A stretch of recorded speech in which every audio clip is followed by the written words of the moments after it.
আসসালামু আলাইকুম। নজরুল ইসলাম বাবু স্বাগত জানাচ্ছি এনটিভির দেশের খবরে। ক্রাউন সিমেন্ট শিরোনাম দেখছিলেন, এবার পুরো খবর। তত্ত্বাবধায়ক সরকার ব্যবস্থা বাতিল করে সংবিধানের পঞ্চদশ সংশোধনীর বৈধতা নিয়ে প্রশ্ন তুলে রুল দিয়েছেন হাইকোর্ট। ওই সংশোধনী কেন সংবিধানের সঙ্গে সাংঘর্ষিক ঘোষণা করা হবে না, ৮ সপ্তাহের মধ্যে তার ব্যাখ্যা জানতে চেয়েছে উচ্চ আদালত। এক রিটের প্রাথমিক শুনানি নিয়ে বিচারপতি নাইমা হায়দার ও বিচারপতি শশাঙ্ক শেখর সরকারের সমন্বয়ে গঠিত হাইকোর্ট বেঞ্চ সোমবার এ রুল দেন। আইনজীবীরা বলছেন, স্বেচ্ছাচারিতা ও জালিয়াতির মাধ্যমে এই সংশোধনী এনেছিল শেখ হাসিনা সরকার। এই সংশোধনীর মধ্য দিয়ে গণতন্ত্রহীনতার দিকে যায় বাংলাদেশ। ভোট ডাকাতি করে ক্ষমতায় থাকার পথও সুগম হয়। পঞ্চদশ সংশোধনীর বৈধতা চ্যালেঞ্জ করে সুশাসনের জন্য নাগরিক সুজন সম্পাদক বদিউল আলম মজুমদার সহ 5 বিশিষ্ট ব্যক্তি রিটটি করেন। রিট আবেদনের প্রেক্ষিতে হাইকোর্ট এ রুল জারি করে। পঞ্চদশ সংশোধনীর উপরে এখনই একটা স্টে দরকার। আমি বলেছি সেখানে আমাদের আপত্তি আছে। আমাদের এই অঙ্গনের লং স্ট্যান্ডিং প্র্যাকটিস হলো স্ট্যাটিউটের উপরে কখনো স্টে হয় না। ওনারা আমাদেরকে শোনার পরে যদি মনে করেন দিস অ্যামেন্ডমেন্ট ইজ ভয়েড আব ইনিশিও, সেটা ডিক্লেয়ার করতে পারেন। কিন্তু এই স্টেজে এসে স্টের ব্যাপারে রাষ্ট্রের পক্ষ থেকে আমরা একটু আপত্তি করেছি। পঞ্চদশ সংশোধনী পাশ করা হয়েছে সম্পূর্ণ স্বেচ্ছাচারিতার ভিত্তিতে এবং মিথ্যাচার জালিয়াতির মাধ্যমে। সাবেক প্রধানমন্ত্রী বলেছে, আমি তত্ত্বাবধায়ক সরকার ব্যবস্থা বাতিল করি নাই, আদালত করেছে। আদালত বলেছে যে পরবর্তী নির্বাচন যদি তত্ত্বাবধায়ক সরকারের অধীনে হইতে হয় সংসদের অনুমোদন লাগবে। এটা সম্পূর্ণভাবে মিথ্যাচার। সাবেক প্রধানমন্ত্রী শেখ হাসিনার বিরুদ্ধে চট্টগ্রাম ও নারায়ণগঞ্জে আরও 2টি হত্যা মামলা হয়েছে।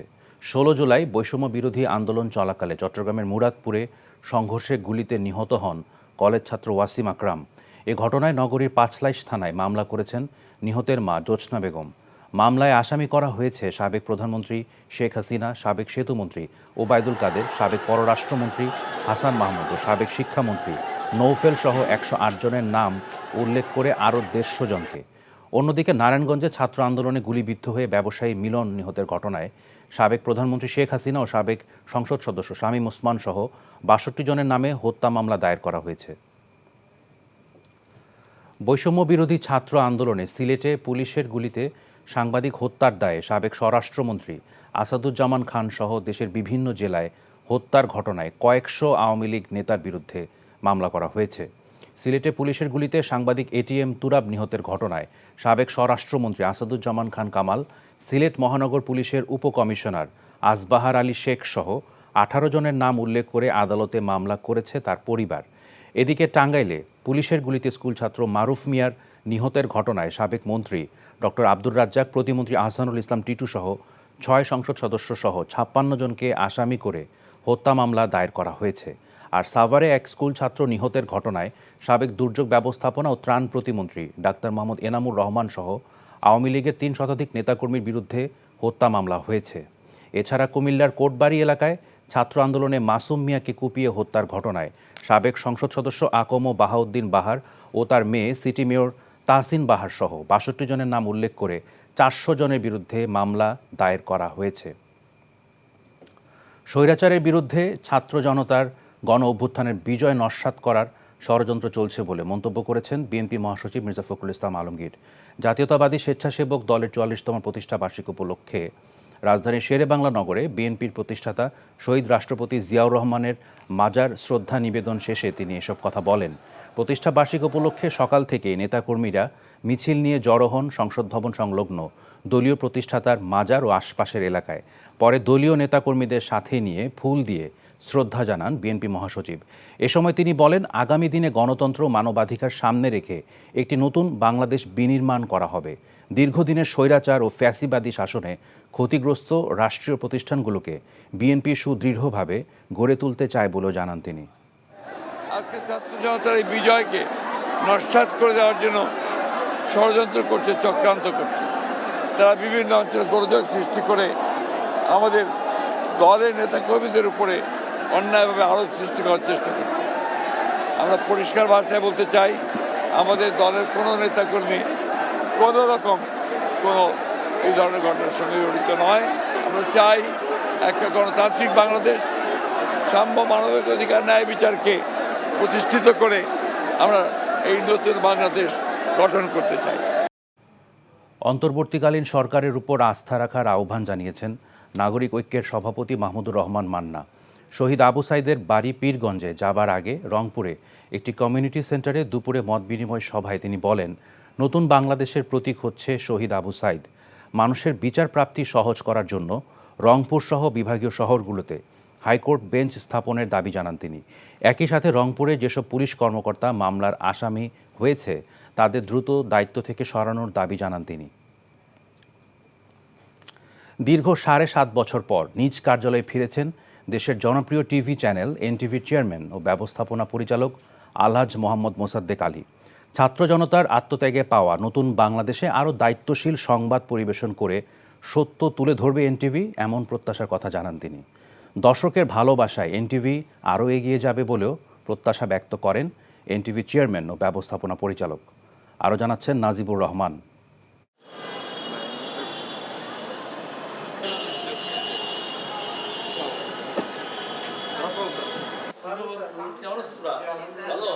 সকালে এনটিভির কার্যালয়ে প্রবেশ করতেই ফুলেল শুভেচ্ছায় সিক্ত হন বেসরকারি স্যাটেলাইট টেলিভিশন চ্যানেল এনটিভির চেয়ারম্যান ও ব্যবস্থাপনা পরিচালক আলহাজ মোহাম্মদ মোসাদ্দেক আলী। বস্তুনিষ্ঠ সংবাদ আর বাংলা সংস্কৃতি বহন করে দুর্বার গতিতে সময়ের সাথে আগামীর পথে ছুটে চলা এনটিভির রূপকার তিনি।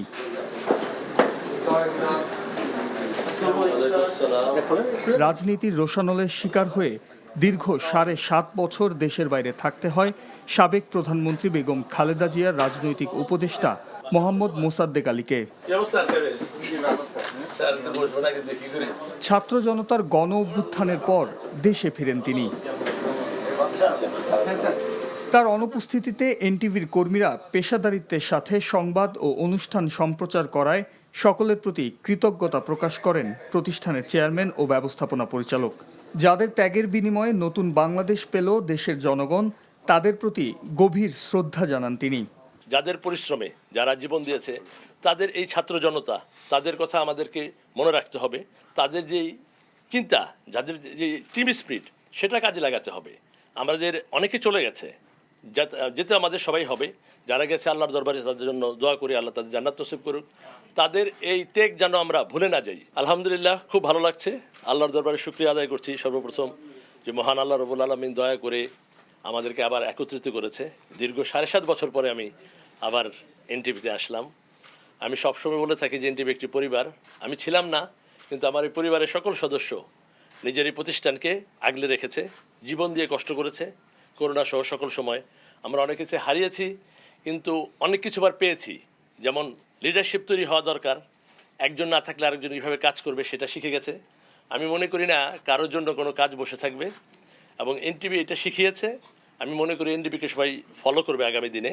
এবং এনটিভি যে পরিবারের যেই কর্মী বাহিনী, এরা যেভাবে কাজ করেছে, নিজের প্রতিষ্ঠানের একজন কর্মকর্তা চেয়ারম্যান না থাকার পরেও আমি দেখছি আসলে সবাই এই প্রতিষ্ঠানের চেয়ারম্যান, প্রতিষ্ঠানের মালিক, এবং তারা কাজ করেছে। আমি গর্ববোধ করি তাদেরকে নিয়ে। আগামীতেও এনটিভি বস্তুনিষ্ঠ সংবাদ ও অনুষ্ঠান সম্প্রচার করে দেশীয় সংস্কৃতিকে সারা বিশ্বের মানুষের কাছে পৌঁছে দেবে। সময়ের সাথে আগামীর পথে এই চিরায়ত স্লোগানকে বুকে ধারণ করে আধুনিক তথ্য প্রযুক্তির ব্যবহারের মাধ্যমে দ্রুত মানুষের কাছে তথ্য পৌঁছে দেবেন এনটিভির সংবাদকর্মীরা। সেই প্রতিশ্রুতির কথাও তুলে ধরেন এনটিভির চেয়ারম্যান ও ব্যবস্থাপনা পরিচালক। আমাদের স্লোগানই হচ্ছে সময়ের সাথে আগামীর পথে। আমরা সকল সময় আমাদের যুবকদের আমরা সুযোগ দিয়ে থাকি। আমরা আশা করব আমাদের এই যে এবার যে আমরা সবাই বলে আমরা দ্বিতীয়বার আমরা স্বাধীন করেছি, এবং আগামী দিনগুলোতে এনটিভিতেও আমি বলবো এনটিভি সকল সময় সত্যর সাথে ছিল, সকল সময় সত্য নিউজ সকল সময় সবার আগে প্রচার করেছে। আগামী দিনগুলোতে আরও দায়িত্বশীল হবে।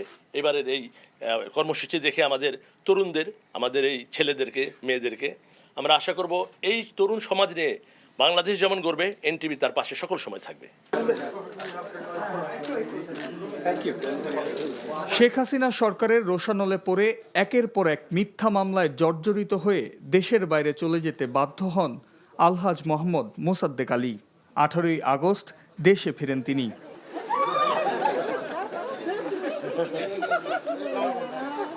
Najibur Rahman, NTV news, Dhaka. বৈষম্য বিরোধী ছাত্র আন্দোলনে পুলিশের গুলিতে দুটি চোখ হারাতে বসেছেন IUBAT এর BBA পাশ করা শরীফুল ইসলাম মিরাজ। বর্তমানে গ্রামের বাড়ি চুয়াডাঙ্গায় আছেন তিনি। দ্রুত তাকে বিদেশে পাঠানোর পরামর্শ চিকিৎসকদের। চুয়াডাঙ্গার প্রতিনিধি রফিকুল ইসলামের পাঠানো তথ্য ছবিতে জীবন আহমেদের ডেস্ক রিপোর্ট।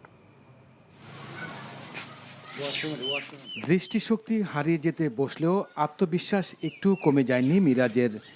তার বিশ্বাস দেখতে পারবে নতুন স্বাধীনতার সূর্য।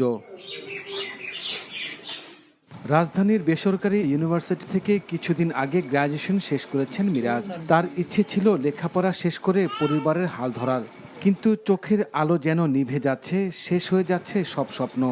ঢাকার জাতীয় চক্ষু বিজ্ঞান ইনস্টিটিউট ও হাসপাতাল সহ দেশের বিশেষজ্ঞ চিকিৎসকদের দ্বারা দুটি চোখের অপারেশন করলেও তেমন উন্নতি হয়নি। তাই চিকিৎসকদের পরামর্শ দ্রুত বিদেশে পাঠাতে হবে।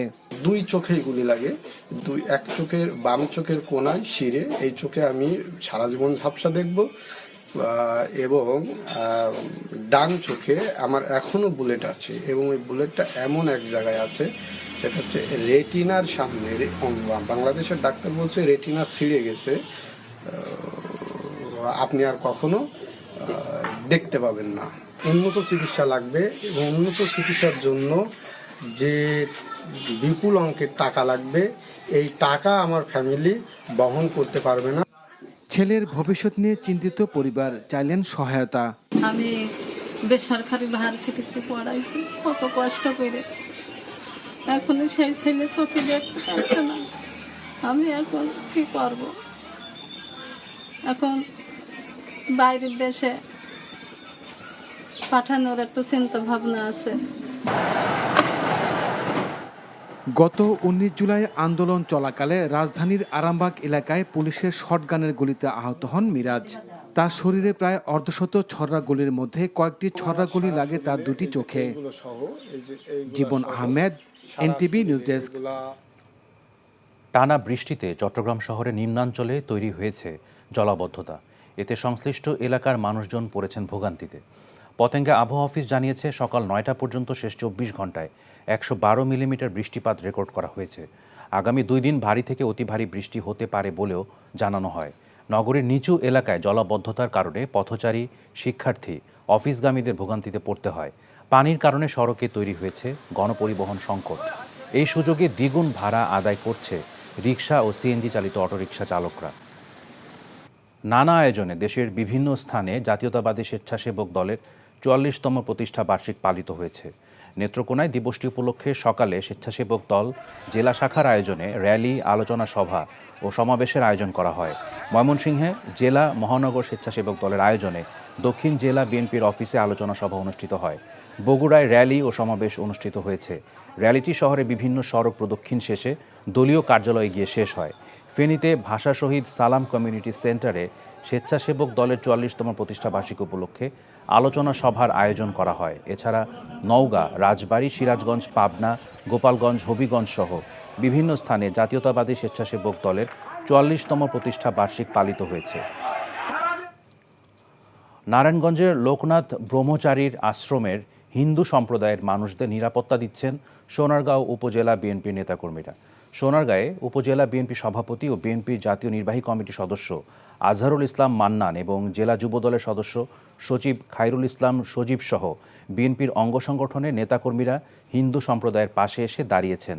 সারা দেশে গুজবের সৃষ্টি হয় যে হিন্দু সম্প্রদায়ের ধর্মীয় উপাসনালয়গুলোতে হামলা হতে পারে। এমন গুজবে কান্না দিয়ে সোনারগাঁয়ের লোকনাথ ব্রহ্মচারীর আশ্রমে দিন রাত পাহারা দিচ্ছেন উপজেলা বিএনপি নেতাকর্মীরা।